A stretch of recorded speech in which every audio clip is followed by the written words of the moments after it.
નવસારીના ભીલીમોરામાં ભારે વરસાદને પગલે ગણદેવી નદી બે કાંઠે વહી રહી છે। કાવેરી નદીમાં પાણીની આવક વધી છે। નદીના પાણી ભીલીમોરા શહેરમાં ઘૂસ્યા છે। ભીલીમોરાના દેસરા વિસ્તારમાં ભરાયા છે પાણી। 70 લોકોને સલામત સ્થળે ખસેડવાની કામગીરી કરવામાં આવી છે। દક્ષિણ ગુજરાતમાં જે રીતે અવિરત વરસાદ વરસી રહ્યો છે તે લઈને નવસારીમાં ભારે વરસાદને કારણે ઉપરવાસમાં ભારે વરસાદને કારણે ગણદેવી નદી જે છે તે બે કાંઠે વહી રહી છે। અંબિકા નદીમાં પણ ભારે પાણીની આવક થતા ગામમાં લોકોના ઘરોમાં પાણી ઘૂસી ગયા છે। ભીલીમોરા શહેરના દેસરા વિસ્તારમાં વરસાદી પાણી ભરાયા।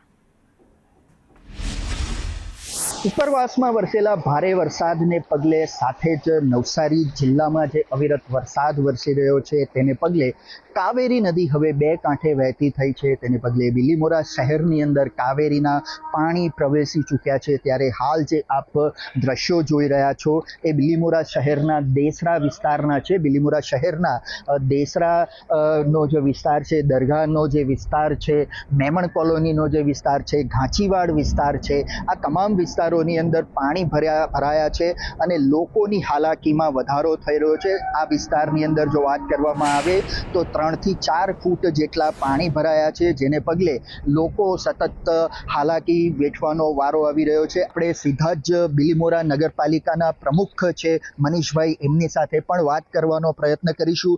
મનીષભાઈ, શું પરિસ્થિતિ છે અને હાલ શું પગલાં લેવામાં આવ્યા છે?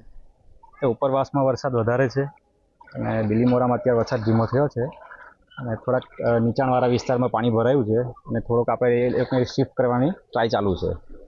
કેટલા વિસ્તારોમાં પાણી ભરાયું છે? કેટલા લોકોને હાલાકી હોઈ શકે? દેસરા વિસ્તારમાં પાણી ભરાયું છે, ભઠ્ઠા ફળિયા છે, મેમણ કોલોની છે।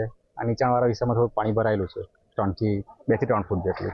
કેટલા લોકોનું રેસ્ક્યુ કરાયું છે અને શું વ્યવસ્થા કરવામાં આવી છે? 40 લોકોને આપણે શિફ્ટ કર્યા છે દેસરા સ્કૂલ પર અને જમવાની વ્યવસ્થા કરાવવામાં આવી છે। બિલકુલ, તો જે રીતે આપણી સાથે ભીલીમોરા નગરપાલિકાના પ્રમુખ મનીષભાઈ જોડાયા હતા અને તેમના જણાવ્યા મુજબ દેસરા વિસ્તાર હાલ અસરગ્રસ્ત બન્યો છે। કાવેરી નદીના પાણી જે છે આ વિસ્તારની અંદર ફરી વળ્યા છે। ત્યારે તમામ જે પાણીની ગતિવિધિ છે, વધારાની ગતિવિધિ છે પાણીની, તેના ઉપર ભીલીમોરા પાલિકા તંત્ર સતત નજર રાખી રહ્યું છે અને હાલ કેટલાક લોકોનું રેસ્ક્યુ પણ કરવામાં આવ્યું છે। રાજન રાજપૂત, સંદેશ ન્યૂઝ, નવસારી।